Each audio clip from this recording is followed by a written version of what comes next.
Cette semaine à l'émission, est-ce que l'éducation est un parcours obligé en art? Donc finalement, la question que je me pose, c'est qu'est-ce que l'université peut développer chez l'artiste que la pratique ou le talent ne pourrait pas? C'est une question qui est vraiment importante pour les artistes parce que c'est super dispendieux aller à l'université, surtout en art parce que tu as des matériaux à acheter. Et puis, le résultat de ça, d'avoir ce diplôme-là, c'est pas la réalité, c'est pas que tu vas vivre de ton art probablement, tu sais. Alors c'est qu'est-ce que ça donne versus qu'est-ce que tu y donnes.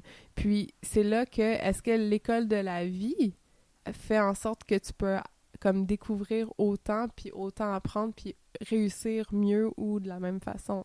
Je pense que ça dépend vraiment de la personne. Exactement, ça dépend de la personne, mais aussi de son intention. C'est-à-dire que si ton but, finalement, c'est de devenir simplement un artiste, tu n'as pas d'ambition pour enseigner, tu veux pas vraiment faire partie d'une organisation culturelle, un organisme culturel ou tout ça, à ce moment-là, est-ce que vraiment c'est pertinent d'investir 60 000 3, 4 ans de ta vie, simplement pour avoir une preuve, un diplôme finalement dans ton domaine? Est-ce que tu pourrais pas simplement, par essai-erreur, repousser les limites de ton médium, aller dans les galeries, tout ça, puis apprendre finalement les mêmes choses, mais par toi-même, puis voyager aussi, voir ce qui se fait ailleurs? C'est sûr que moi, je pense que qu'est-ce qui arrive, qu'est-ce qui est en jeu, c'est que, disons que tu veux pas aller au cégep, tu veux pas aller à l'université. C'est un choix. Mais là, tu rentres directement sur le marché du travail artistique. Là, tu es jugé comme un artiste. Cette période d'exploration-là, elle n'est plus vraiment valide. C'est sûr que tu explores en tant qu'artiste, ça serait niaiseux de dire qu'on n'explore pas, mais reste que faut que tu crées, faut que tu saches qui tu es. Puis à 18 ans, ou 17 ans même, est-ce qu'on le sait vraiment?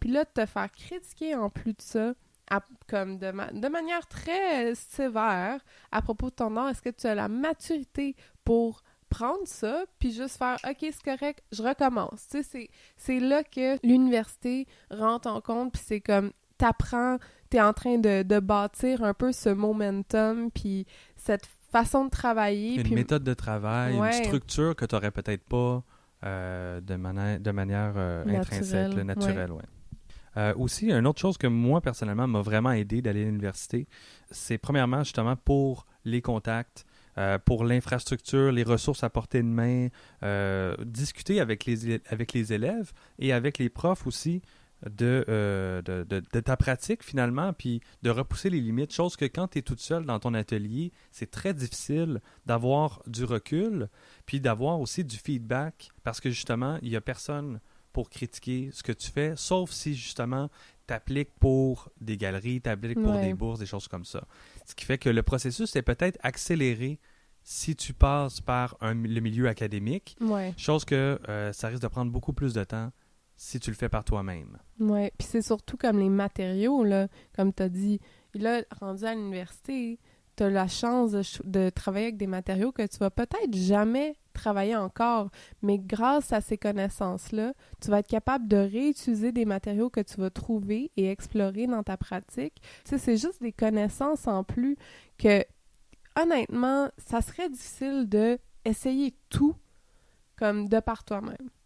Quoiqu'au Québec, à Montréal surtout, on est très chanceux. On a des ruches d'or, on a des petites bâtisses, des petits édifices, des petites compagnies, des coopératives qui font en sorte qu'on veut que les gens essayent. Il y a justement une place qui font de la photo que tu m'avais parlé. Le Troisième Œil, où tu peux louer justement des chambres noires, des choses comme ça. Ils ont vraiment de l'équipement que tu peux louer finalement à l'heure. Exact. Puis... Alors, c'est là qu'on peut vraiment explorer de par nous-mêmes, mais tu sais, à mon avis, c'est comme j'ai dit, ça dépend de la personne. Il faut vraiment que tu aies une façon, un instinct d'explorateur incroyable de penser à quelque chose que tu n'as jamais vu de ta vie. Il y a un facteur intéressant aussi, puis important qu'on doit prendre en considération quand on est au stade de justement se demander, est-ce que je vais à l'université? Est-ce que je vais aller étudier en art? Ou est-ce que j'essaie plutôt d'être autodidacte et de le faire par moi-même? Et c'est au niveau des subventions. Ouais. Il faut prendre en considération qu'au Québec, puis c'est comme ça en Amérique du Nord en général, puis probablement ailleurs aussi, les artistes sont vraiment presque obligés et fonctionnent presque exclusivement par les subventions. Ouais. Ce qui fait que si tu n'as pas accès à ça, si tu n'as pas accès à des subventions pour tes projets, pour développer une idée, pour développer une pratique, ça devient hyper difficile parce que tu dois t'autofinancer constamment. Ouais. Et la façon que ça fonctionne, si tu n'as pas un diplôme en art ou dans ton domaine, tu n'as juste pas accès à ces subventions-là. J'ai été confronté justement à ça récemment, puis parce que je n'ai pas actuellement mon diplôme en art visuel, aux yeux de la loi, je ne suis pas considéré comme... C'est pas mon domaine. Donc, par exemple, on va te forcer à aller travailler en vente ou trouver un autre emploi qui n'est pas lié aux arts, même si ça fait 10 ans que tu étudies là-dedans. Si tu n'as pas un diplôme, une preuve que tu es un artiste, tu ne seras pas considéré comme tel aux yeux de la loi, ce qui est vraiment problématique quand tu veux débuter une carrière là-dedans, finalement. Puis le pire dans tout ça, c'est qu'on a aussi une date limite. Toutes les subventions, c'est pour jeunes artistes émergents avant l'âge de 35 ans. Alors, buddy, si t'as pas ta carrière avant 35 ans, bonne chance. Puis ça, c'est ridicule parce qu'il y a beaucoup de gens qui, avec le temps, leurs pratiques deviennent encore plus riches. Puis c'est genre Totalement. à 40 ans ils l'ont, mais là, ils n'ont pas les subventions parce qu'ils sont trop vieux. Mais voyons donc. Non, c'est vraiment une grosse lacune parce que pour avoir justement parlé avec plusieurs professeurs à l'université qui sont dans la quarantaine, ils sont encore, aux yeux du milieu artistique, considérés comme la relève. Mais comment est-ce que tu peux être considéré comme de la relève par tes pairs? Parce que justement, tu commences à exposer dans des galeries, dans des musées qui ont un peu plus de renommée que d'autres finalement. Mais pourtant, tu n'as pas accès au financement. Puis ça, je trouve qu'on se fait comparer un peu comme d'une manière injustement aux autres carrières. Tu sais, c'est vrai que quand t'es comptable ou quand t'es docteur, c'est généralement avant l'âge de 35 ans que tu vas avoir établi ta carrière. Alors là, c'est comme si t'as pas fait ça avant l'âge de 35 ans, oh, tu sais, mais c'est pas de même en art. Puis c'est là que je trouve que c'est un peu comme... Faut pas arrêter quelqu'un parce qu'ils ont pris un autre chemin. Peut-être que, je sais pas moi, surtout une femme, disons que tu as eu un enfant à 20 ans ou 21 ans, là, tu t'occupes de ton enfant, puis tu n'as peut-être pas la tête à ça, puis une fois que ton enfant est adolescent, là, tout d'un coup, t'es comme... Ça l'explose de partout, toute la création qui a été pent up à l'intérieur de toi veut sortir, mais là, tu as 36 ans. Puis tu t'es plus valide, là. Ça, c'est ridicule. Ouais, c'est certain qu'il y a un aspect aussi... Tu parlais des autres métiers. Les autres métiers ne sont pas nécessairement... dépendent pas de subventions. Non, c'est ça. Parce qu'ils sont autosuffisantes, si on veut. Ils vont être... Ils vont générer des profits sans avoir besoin de l'aide du gouvernement ou à peu près. Ce qui fait que, comme en art, c'est un peu ce qui est triste parce que si on n'avait pas ces subventions-là, la plupart des artistes aujourd'hui ne pourraient pas en vivre. Donc, je trouve que ça démontre un autre problème qui est un qu'on parle souvent au podcast, mais qui reste ça, qui reste que l'art n'est pas valorisé. Puis, à cause de ça, justement, on dépend de subventions, on dépend aussi de... Il y a de plus en plus de gens qui essaient d'utiliser le sociofinancement comme, justement, source de revenus, si on veut, pour créer des nouvelles pratiques, pour repousser les limites. Donc, finalement, je me demandais, pour quelqu'un qui aimerait devenir artiste, qui ne s'intéresse pas, justement, à l'enseignement, qui veut pas vraiment faire partie d'une organisation culturelle, on l'a vu par le passé, il y a plusieurs artistes qui ont réussi, qui ont eu une super belle carrière. Je pense notamment à Keith Haring, à Frida Kahlo, Francis Bacon, que j'adore aussi, qui étaient tous autodidactes. Oui, qui étaient tous autodidactes et qui ont eu une belle carrière. C'est pour ça, je pense que ça ne veut pas dire que c'est nécessaire.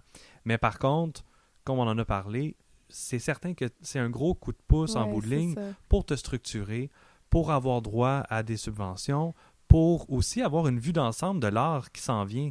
C'est-à-dire que, justement, de voir tous les travaux des autres élèves, puis de pouvoir discuter avec eux, c'est une chance que tu peux pas vraiment avoir par toi-même. Puis je pense que ce qui est drôle, c'est que toi puis moi, Jean-Seb, on a tous les deux arrêté d'aller à l'école, puis on est retournés. C'est là que on a pu voir la différence aussi. Je sais pas pour toi, là. Non, je suis d'accord, voir les deux côtés, vraiment. Moi, j'ai vraiment vu, personnellement, ma pratique en ne pas en allant à l'école, puis versus en allant à l'école, puis c'est comme jour et la nuit. Pour moi, c'était la bonne chose. Je dis pas que c'est pas la bonne chose pour tout le monde. Je pense pas qu'il y ait une formule exacte de si tu fais telles étapes, ça va fonctionner, puis sinon, ça fonctionnera pas. Parce que, évidemment, sinon, tout le monde ferait cette recette-là. Il n'y en a pas de recette gagnante.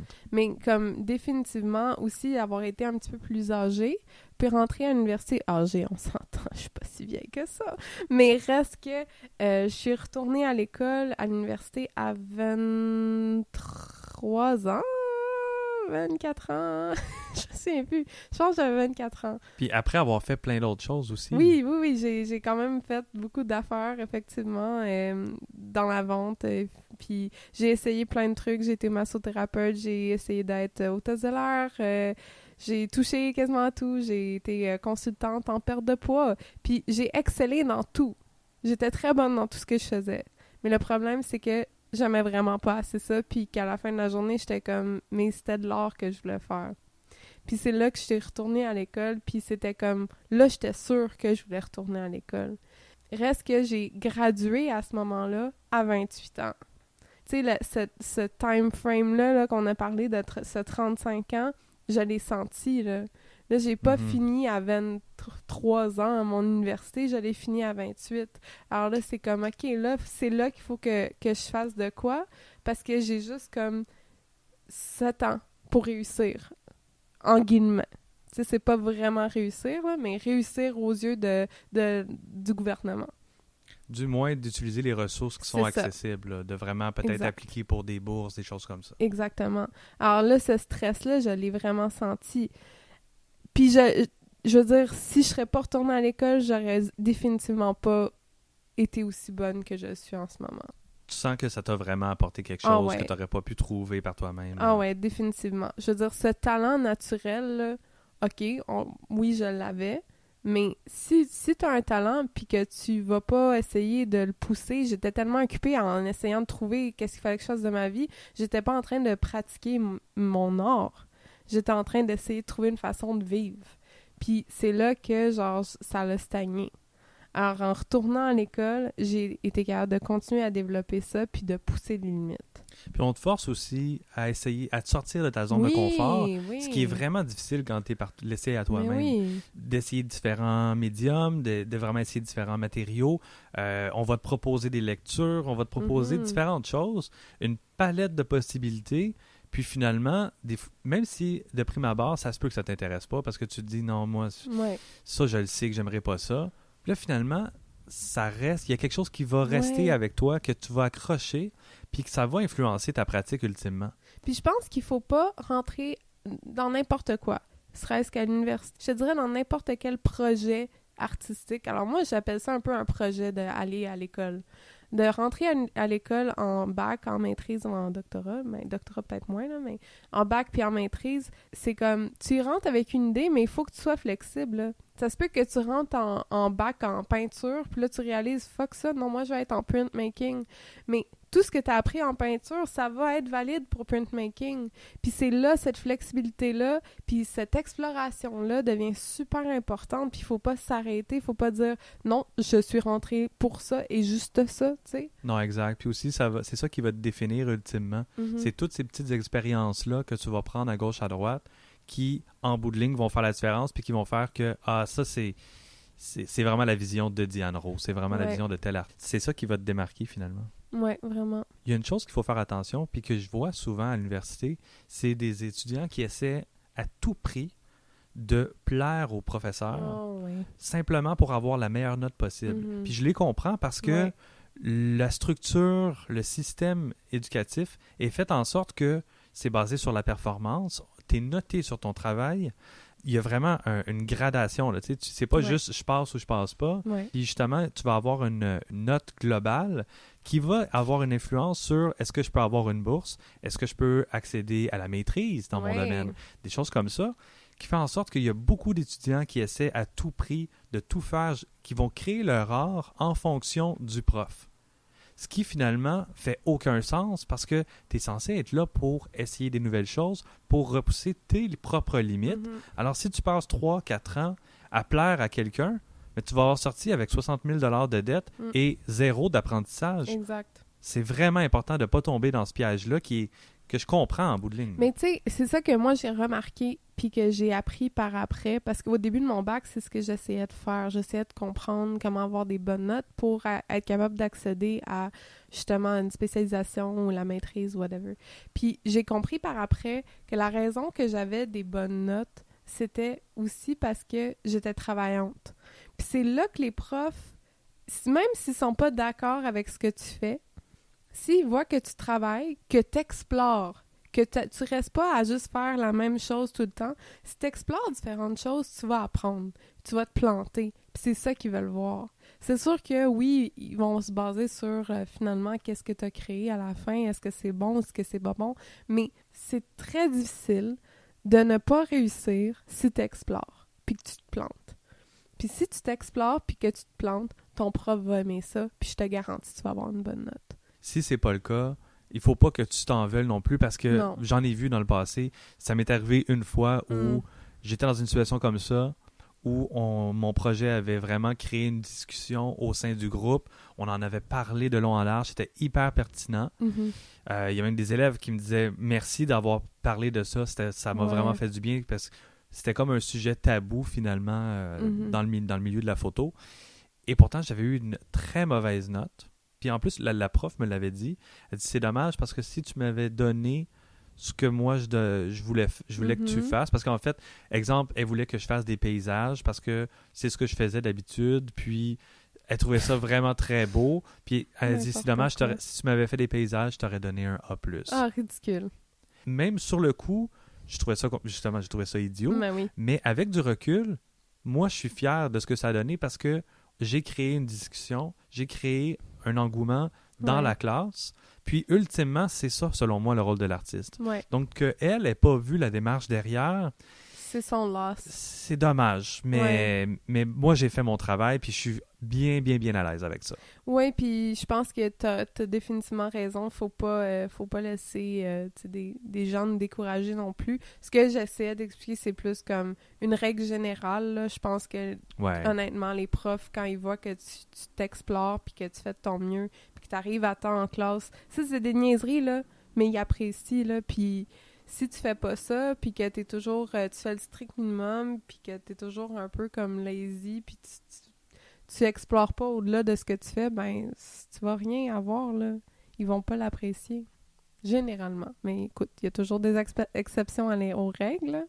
Est-ce que, selon toi, il y a un risque d'être un peu teinté par l'université que tu choisis? Par exemple, si tu vas à Concordia, ou si tu vas à McGill, ou peu importe l'université dans le monde... C'est un commentaire que j'ai vu, qui m'est arrivé personnellement, que j'ai vu avec d'autres artistes, où ils ont été un peu catalogués comme « Ah, toi, ça paraît que tu as été à tel endroit. » Comme si on t'avait moulé un peu à l'image de l'université, de ce que l'université dégage. Est-ce que c'est un danger, ça, selon toi? Ben, de un, est-ce qu'ils ont tort? Parce que veux pas, t'es comme un enfant, puis ça, c'est tes parents. Mais c'est sûr que, selon moi, tu vas être teinté. C'est sûr que tu vas être moulé comme à la vision de l'université, c'est eux qui sont en train de t'éduquer, c'est sûr. Mais là, est-ce que c'est teinté? OK, si la personne n'aime pas cette université-là, oui, tu es teinté. Puis si la personne l'aime, ben écoute, t'es pas teinté, t'es coloré. Puis c'est vraiment... c'est vraiment comme ça que je le vois. Puis... Mais par contre... Il faut que tu magasines ton université parce que si toi, t'aimes pas la vision de ton université, là, ça va mal aller. Est-ce que c'est important de un peu briser, puis est-ce que c'est possible de briser un peu cette image-là par la suite pour vraiment te découvrir en tant qu'artiste? Oui. C'est nécessaire, selon toi? C'est nécessaire. Parce que là, ils t'ont appris quelque chose, ils t'ont donné genre un petit backpack, bonne chance, puis là, il faut que tu prennes qu'est-ce qu'ils t'ont appris, puis que tu pousses. Je l'ai dit tantôt, tu rentres dans le monde artistique, t'as quand même un petit buffer là, pour explorer. C'est juste que là, si quelqu'un dit que t'es poche, prends-le là, parce que c'est pas un prof là, qui est en train de te dire un peu poliment, ben pas tout le temps, mais comme en train de te dire « Ouais, c'était pas fort ». Là, c'est quelqu'un qui est dans le milieu qui est comme non, mais t'as pas de talent ou quoi? Alors là, ça fait un peu plus mal, mais t'as ce buffer-là d'exploration, puis si tu veux te démarquer, il faut que tu sois pas comme les gens de ton école, parce que sinon, tout le monde est pareil. On t'a donné des bons outils, on t'a donné ce qu'il faut pour débuter ta carrière d'artiste, puis après, ben c'est à toi de construire avec ça, là, finalement. Exact, absolument, puis je pense que si tu vas pas pousser au-delà de ça, ben tu vas pas réussir. Point. Et cette semaine, Diane, qu'est-ce qu'on demande aux gens? C'est quoi la question de la semaine? La question de la semaine. Toudoudoup, toudoudoup, toudoudoup. La question de la semaine. Alors, est-ce que tu as eu à vraiment développer un talent que tu n'avais peut-être pas tout de suite? Alors, je vais redire la question. Redis-moi ça. Est-ce que tu as eu à développer un talent, mais que tu n'avais pas nécessairement comme un talent naturel? En art, ça... Ouais, ça peut être en art, ça peut être en n'importe quoi. Ça va être facile. Honnêtement, ça va être très facile parce que, oui, et je dirais pas un talent, je dirais tous les talents, parce que j'avais pas de talent vraiment en art. Arrête! Non, mais, pas si peu. non, mais j'exagère, mais très peu. Parce que... T'exagères vraiment! je savais dessiner. J'ai Ouais. toujours dessiné depuis que je suis enfant. Mais par contre, exemple, la peinture, la sculpture, Ah oui, je me souviens. j'étais nul. T'étais pas nul! J'étais vraiment nul. Puis encore aujourd'hui, tu sais, justement, c'est pour ça que, selon moi, ça a été bénéfique en bout de ligne. Ouais. Surtout le cégep. Le cégep, ça a été formateur parce que c'est là où vraiment je suis arrivé J'ai avec compris. aucune base, à part la photo. La photo, puis même chose, quand j'ai débuté, j'avais, on pourrait dire... Tellement de connaissances, là, c'était fou. Oui, mais attends, c'est que j'ai commencé très, très jeune. Ouais. Puis j'ai tellement adoré la photo que je ne faisais que ça. Mm. Donc, quand je suis arrivé au cégep, ça faisait déjà 5 ans temps plein que je faisais que de la photo. Mm. Et un peu de dessin. Mais tout le reste, ce qui est 80% du programme en art au cégep, ben, j'avais jamais fait ça. Donc là, tu me demandes, fais un autoportrait à l'acrylique. Je sais moi, vraiment, j'ai aucune idée. Mais moi, j'ai un bon souvenir. Par contre, j'avais l'impression que tu avais justement un peu plus de base. Tu sais, tu savais déjà dessiner. Tu peignais déjà. Ouais. Je sais pas si tout ce qui est sculpture, multimédia, si tu étais à l'aise avec ça, mais... J'aimais pas le faire, non, mais hein? j'étais correct. Je me souviens de la sculpture de bois, j'aimais ça. Ah, ça, c'était ça, c'était... Ouais, non, ça, j'ai adoré. Ça, j'avais vraiment aimé. Qu'est-ce que tu as eu le plus de difficultés à ce moment-là? Au cégep, je pense que... Ou juste en général, que ce soit même peut-être... Moi, je me souviens, il y a beaucoup de gens qui avaient de la difficulté avec créer un concept. Tu sais, c'est bien beau d'avoir la technique, de savoir peindre. Oui, mais pourquoi? Qu'est-ce que tu veux dire? Qu'est-ce que tu veux aborder avec ça? Moi, je pense que c'était plutôt juste d'aller en cours. OK. Sculpter. Non, je sais pas, j'aimais pas... moi, le cégep... La structure que t'aimais pas? Ouais, la structure, j'aimais vraiment pas ça. J'étais pas à l'aise là-dedans. Les concepts, créer des concepts, je trouvais que c'était vraiment le fun à faire. C'est sûr que j'étais pas très mature, alors mes concepts étaient tout le temps quétaines. Je me souviens, c'était très Puis un peu le quétaine, problème là. aussi, c'est qu'on commence le parcours académique tellement jeune. Ouais. On a zéro d'expérience de vie ou à peu près. C'était tout le temps à propos de Fait que, l'amour. c'est que des clichés. Ouais, non, exact. Mais ça commence à développer ton esprit critique, donc c'est nécessaire. Ouais. Ça, les concepts, là, j'aimais vraiment ça, faire ça. Je pense que c'était l'affaire que j'aimais le mieux au cégep. Moi, c'est les cours d'histoire que j'aimais pas, qui m'endormaient, là. Franchement, c'était comme... Ouf, c'était comme 4 heures, là, que t'étais assis, puis t'étais comme... Ben, pas 4 heures, mais 3 heures. Que t'étais assis, puis t'étais genre... Okay. Donc, ce que t'as dû travailler, c'est vraiment l'encadrement, si L'encadrement, oui. C'était comme... Pour moi, les cours de dessin, peinture... Le seul cours que je détestais, mais très franchement, c'était le cours de dessin technique. Parce que moi, je suis quelqu'un qui déteste pas être minutieux, mais d'être calculé dans l'art. Et rigide, là. C'est hyper rigide. C'est avec des... Oh my God! Can we talk about that? Mais tu vois, moi, c'est ce qui m'a vraiment... J'ai adoré. adoré. Je sais que t'as adoré ça! J'étais comme, c'est quoi cette merde-là? J'avais fait une ligne droite, puis le prof, il était comme, c'est pas droit, t'as pas utilisé ta règle. Je suis comme, oui, c'est très droit pour quelqu'un qui a pas utilisé une règle. Mais je peux comprendre. Mais je comprends ce qu'il voulait dire, là. Maintenant que du recul puis de maturité, je suis comme, wow, t'étais vraiment une vraie dinde, Diane.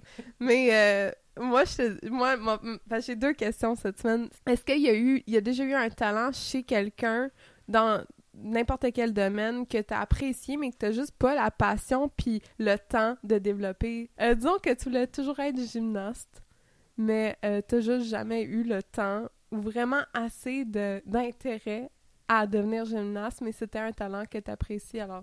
Vraiment, tout ce qui... Il y en a plusieurs, en fait. Mm-hmm. Tout ce qui est animation 3D, animation en général, réalité virtuelle, c'est des domaines qui m'attirent énormément. Mm-hmm. Et c'est un peu pour ça, parce que je suis déjà éparpillé, je fais déjà 1 million de trucs différents. Je manque de temps, finalement, pour tout faire, puis pour vraiment bien faire les choses. Mais par contre, si j'avais un médium ou quelque chose que j'aimerais vraiment apprendre, en ce moment, c'est la réalité virtuelle. Et ça date de très, très loin. Parce que je me souviens, là, petite anecdote. On avait-tu une musique pour l'anecdote? Attends, on va essayer de penser. Anecdote! Parfait. Donc, c'est le petit segment anecdote. Mais vraiment, la réalité virtuelle, moi, je me souviens, j'ai un souvenir hyper précis de ça. Et j'étais à Ville-la-Chine. Il y avait, à tous les ans, il y avait une espèce de foire où il y avait de tout. Des trucs technologiques, il y avait aussi des jeux pour enfants, des jeux gonflables, des choses comme ça, de l'animation. Et il y avait, je devais avoir à peu près 7-8 ans. Là. Très, très jeune. Ça date de v'là 20 ans. Ouais. OK? Et il y avait des stations, il y avait 3 stations de réalité virtuelle. Et ça n'a rien à voir avec ce qu'on a aujourd'hui. Mais c'est similaire. On avait un casque énorme. C'était comme le Sims que tu voyais à l'intérieur.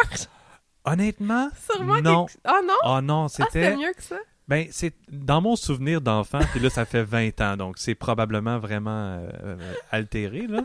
C'était en 3 dimensions, et c'était un peu comme Doom, ou, tu sais, des jeux en 3D, c'était un jeu un FPS, un first-person shooting. Ouais. Et c'était en ligne. On était 3 personnes, 3 ou 4 joueurs, et on était dans une espèce de donjon en 3 dimensions, puis on devait se tuer, finalement. Mais ça m'a fasciné, à un point tel que, encore aujourd'hui, quand j'ai vu l'engouement pour la réalité virtuelle, je reviens toujours à cette image-là de moi à 7 ans, avec le casque beaucoup trop grand, je vois à moitié l'écran, puis le parc à l'arrière, mais j'ai capoté.